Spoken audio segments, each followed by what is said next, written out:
আজকে রোজ মেলাতে যাওয়ার জন্য খুব সাজুগুজু করছে অনেক সুন্দর করে। আর আমি তো আমার কাজ করতে ব্যস্ত, কারণ পরিবারের সবাই আজকে আমরা ঘুরতে যাব। আর কিভাবে রেডি হয়েছে আজকে নিয়ে থাকলো, এটা নিয়ে অনেক সুন্দর একটু ছোট্ট লম্বা করে ব্লগ ভিডিও। আপনারা আমাদের সাথেই থাকুন আর দেখতে থাকুন আমাদের ভিডিওগুলো। এত সুন্দর করে সাজছে, বারবার শুধু আয়নায় দেখছে আর দেখছে। আর আমি তো সবসময় ব্যস্ত আমার ঘরের কাজ নিয়ে। টুকি আমার পিছন পিছন ঘুরে বেড়াচ্ছে, আর সাথে সাথে দিদির পাছে পাছেও ঘুরে বেড়াচ্ছে। আর আমি তো সবসময় ব্যস্তই আছি, কিভাবে তাড়াহুড়ো করে ওদের সাথে একটু বাইরে যাওয়া যায়। গত দুদিন আগে থেকে যাওয়ার কথা ছিল, কিন্তু যাওয়া হয়নি। ভাগ্যবশত আমাদের সময়ও হয়নি, কিন্তু আজকে আমাদের যেতেই হবে। আজকে হচ্ছে মেলার শেষ দিন। বাধ্য হয়ে ভাবলাম যে এদেরকে না নিয়ে গেলে হয়তো এবছরটা মিস হয়ে যাবে, কারণ এটা হচ্ছে বাৎসরিক একটা মেলা এবং বছরে প্রতি বছর এই মেলাটা বসে আর অনেক সুন্দর জমজমাট হয়। পরবর্তী ভিডিওতে আমরা অবশ্যই তুলে ধরবো মেলার দৃশ্যগুলো।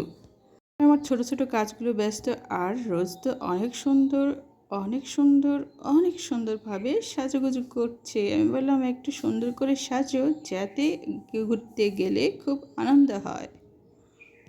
বারবার দেখছে কিভাবে চুল বাঁধলে সুন্দর লাগে, কিভাবে করলে ভালো লাগে, এইভাবে ব্যস্ত সে। নিজে রেডি হওয়ার আগে তার টুকটুকিকে, তার ছোট্ট কিউট বোনকে আগে রেডি করিয়েছে। এখন আর কি করার, নিজের পালা নিজে। এখন এই বিউটি বক্সটা হচ্ছে ওর বিউটি বক্সের মধ্যে ওর প্রয়োজনীয় জিনিস, মানে সাজুগুজুর জিনিসগুলো সুন্দর করে গুছিয়ে রাখে। আমি বলেছি এখানে সবসময় সাজুগুজুগুলো জিনিসগুলো গুছিয়ে রাখতে। একটু ক্লিপ চয়েস করেছে, ওই ক্লিপ চুল মাথায় লাগাবে, তার মানে ক্লিপগুলো মাথায় লাগাবে পিছন সাইডে। খুব স্টাইল করতে বোঝে আমাদের রোজ, ছোট্ট রোজ।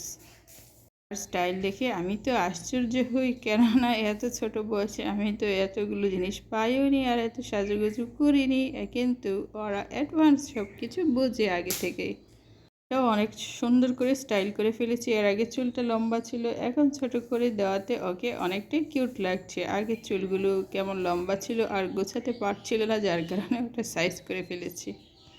এখন হবে আমার পালা। আমিও তো আমার বাইরে কাজ করছিলাম, বাইরে কাজ করাতে অনেক কাজ জমা ছিল, কিছুদিন কাজ করতে পারিনি, অনেক কাজ পড়ে থাকাতে এখন বেশি করে সবগুলো গুছিয়ে নিতে হচ্ছে। রান্না খুব সুন্দর করে হয়ে গেছে, রেডি রেডি হওয়াতে এখন তো আমার পালা হয়ে দাঁড়িয়েছে, কারণ আমি তো কাজ থেকে ছুটি করতে পারতেছি না। এবার বলছে তুমি রেডি হও, তুমি রেডি হও। আজকে আমার পকেট থেকে আমি সবগুলো খরচ করব, আর তোমাদের সবাইকে আমি খাওয়াবো অনেক মজা করে। একটার পর একটা পলিশ তো করতেই আছে, পলিশ করাতে খুব সুন্দর লাগছে ওকে। খুব বোঝে কোনটার পর কোনটা পলিশ করতে হয়। এইভাবে হলো আমাদের মানে প্রস্তুতিটা খুব সুন্দর, আয়োজনটা খুব সুন্দর। আর যাবার সময়টা এখনো হয়নি। খুব সুন্দর করে সাজগোজ করে নিয়েছে। আর এদিকে টুকটুকি একটু আমার দিকে চলে আসছে, আর বাবা তো দিয়েছে লম্বা ঘুম। বাবার ঘুমটা আমরা কেউই সমস্যা করলাম না, আমরা নিজেদের মতো করে রেডি হব আর নিজেরা আজকে চলে যাব। সময় ধরে সে সুন্দর করে সেজে নিয়েছে, আর ওর সাজ দেখে আমি তো অপূর্ব অভিভূত, আনন্দিত, কারণ আমার নিজে থেকে ওকে করে দিতে হচ্ছে না, নিজে নিজে করে নিচ্ছে। আজকাল বাচ্চারা সব কিছু নিজে থেকে অ্যাডভান্স হয়ে অনেক কিছু বোঝে, আর নিজেকে কিভাবে পরিপাটি রাখতে হয় তার থেকে ভালো ধারণা আমার নেই। সে নিজের ধারণা নিজেই তৈরি করতে পারে। এক বাক্যে বলা যায় ওয়াও, অনেক সুন্দর, খুব সুন্দর। কেনে আমি সুন্দর করে ফুটিয়ে তুলতে পেরেছি, রোজ অনেক সুন্দর করে সাজে। এইবার হচ্ছে আমার পালা। আমি তো এখনও গোসল করিনি, আমার তো গোসল করতে হবে। কিছুটা গরম পানি দিয়েছিলাম, গরম পানি দেওয়াতে গরম না হলে তো আর গোসলে ঢোকা যায় না, কিংবা গোসলখানায় প্রবেশ করা যায় না। যেটাই মনে করেন সুন্দর বাক্যে বলে, গোসল করতে হবে গরম পানি দিয়ে। গরম পানি গোসল করলে অনেক উপকারে আসে। গোসল করার আগে রান্নাঘরে ঢুকলাম, রান্নাঘরে গিয়ে দেখি এই অবস্থা। এই কারণে ভাবলাম যে সবগুলো গুছিয়ে এক এক করে পরিষ্কার করে ফেলি, কারণ কাজগুলো ফেলে রাখলে না কাজ জমা হয় বেশি আর পরিশ্রম হয় বেশি। আজকে দুপুরের ঘুম সবারই বাদ, এখন শুধু বাবার আছে, আর আমাদের এখন শুধু কাজ আর কাজ। আর একটা একটা করে সবগুলো পরিষ্কার করতে অনেকটাই সময় লাগবে। ওদিকে তো রেডি হয়ে বসে আছে। এখন হচ্ছে আমার অবস্থা, বারবার বলছে মা তুমি তাড়াতাড়ি করো, তাড়াতাড়ি করো। আর করা কাজগুলো তো আর ফেলে রাখা যায় না, তাই আমি ভাবলাম গোসলের আগে এটা আমি একটা একটা করে সবগুলো গুছিয়ে পরিষ্কার করে ফেলি। সব কিছু পরিষ্কার পরিচ্ছন্ন রাখাটা আমার খুবই ভালো লাগে এবং এটা আমার একান্ত বড় দায়িত্ব। সংসারের সৌন্দর্য তো আর এমনি এমনি বাড়ে না, কাজে কর্মে পরিষ্কার পরিচ্ছন্নতায় শৃঙ্খলায় তারপর না সংসারের সৌন্দর্য বেড়ে যায়।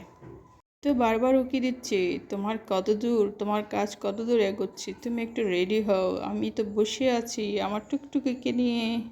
আরে বাবা, রান্নাঘরের কাজ তো একেবারে একটা দুইটা নয়, অনেকগুলো কাজ থাকে আর এগুলো গুছিয়ে নিতে অনেকটাই সময় লাগে, এতটাই সময় লাগে যে করে সেই বোঝে।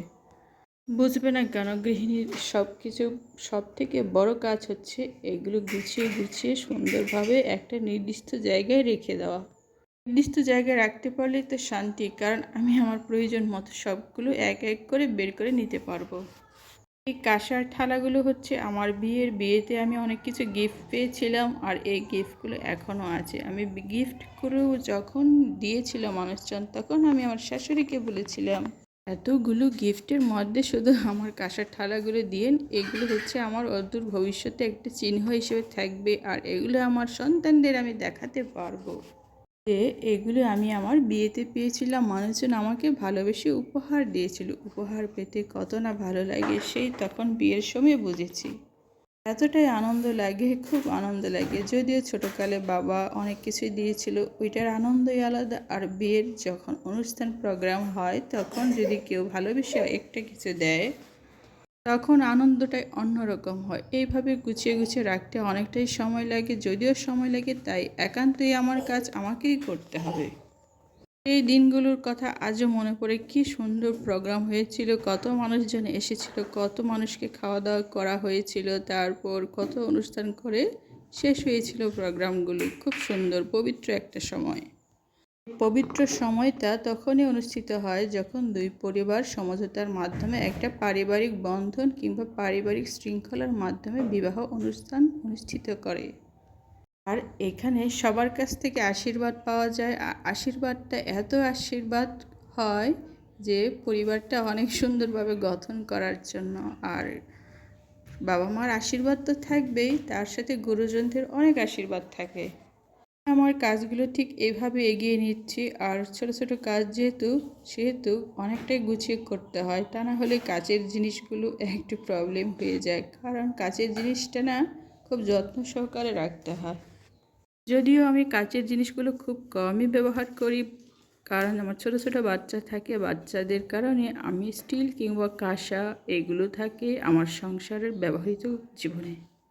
টুকটুক করে অনেক কাজই করছি। আজকে যেহেতু আমাদের বাইরে যাওয়ার দিন, সেহেতু তারপরও আমি এতগুলো কাজ দেখিয়ে নিচ্ছি, কারণ আমাকে করতে হবে যে।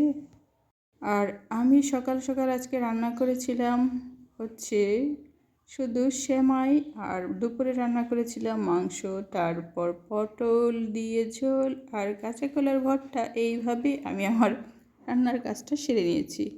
ব্যস্ততার কারণে আমি দেখাতে পারিনি, সবগুলো গুছিয়ে গুছিয়ে করে নিয়েছি আর খাওয়া দাওয়া হয়ে গেছে। তারপরও এই ঝাড়ুটা আজকে আমি নতুন পেয়েছি, আজকের দিনে বাচ্চার বাবা আমাকে গিফট করেছে, কারণ আমার পুরনো ঝাড়ু এতটাই ছোট হয়ে গেছে, ব্যবহার করার অনুপযোগী হয়েছে। আজকের এই গিফটটা এতটাই পেয়ে আমি খুশি, কারণ আমি আমার কাজটা অনেক সহজভাবে করে নিতে পারছি। আর ছোট জিনিসটা দিয়ে কাজ করতে আমার অনেকটাই অসুবিধা হচ্ছিল।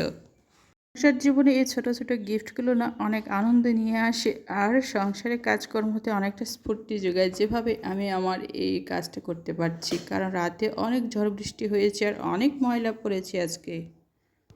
এগুলো গুছিয়ে গুছিয়ে করতে অনেকটাই সময় লাগে, সব কিছু কাজ করতে সময় লাগে, শুধু ধৈর্যের প্রয়োজন হয়। এত ধৈর্য থাকলে সংসারটা অবশ্যই সুন্দরভাবে গুছিয়ে নেওয়া যায়। আম গাছ থেকে এতগুলো পাতা পড়েছে, সবগুলো আমি ঝেড়ে ঝেড়ে একসাথে করে রাখার চেষ্টা করছি, কারণ একসাথে রাখলে যখন রোদ আসবে তখন সব কিছু গুছিয়ে একবারে ছাই করে দেওয়ার প্রবলেম থাকে না। এই পর্যন্তই যারা আমার ভিডিও দেখছেন তাদেরকে অবশ্যই অনেক অনেক ধন্যবাদ।